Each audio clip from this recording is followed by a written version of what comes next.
இந்த படம் யாருக்கெல்லாம் ஃபேவரட்னு கமெண்ட் பண்ணுங்க.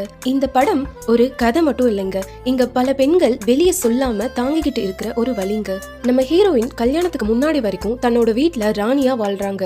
வீட்லயும் விசாரிச்சு ஒரு நல்ல பையனா பார்த்து கல்யாணம் பண்ணி வைக்கிறாங்க.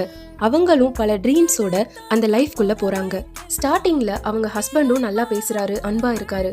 பட் அப்புறமா தான் தெரிய வருது அவர் ஒரு இம்பார்ட்டன்ட் அப்படின்னு. ஹீரோயின் வீட்ல அவரை டைவர்ஸ் பண்ண சொல்லியும் அவங்க அதை ஒரு குறையா பார்க்காம குழந்தைய தத்தெடுத்து அவங்க ஹஸ்பண்ட் கூட வாழ ஆசைப்படுறாங்க. கொஞ்ச நாள்ல பிளாக்மெயில் பண்ணி அந்த குழந்தைய எனக்கு பிடிக்கலன்னு சொல்லி ஆசிரமத்திலே திருப்பி கொடுக்க வச்சிடறாரு. ஹீரோயினாலையும் அவரை விட்டுட்டு விலக முடியல. ஏன்னா அவர் உண்மையா நேர்மையா இருக்கனால. ஒரு சேஞ்சுக்காக அப்படியே ஹீரோயினும் ஒரு வேலைக்கு போறாங்க.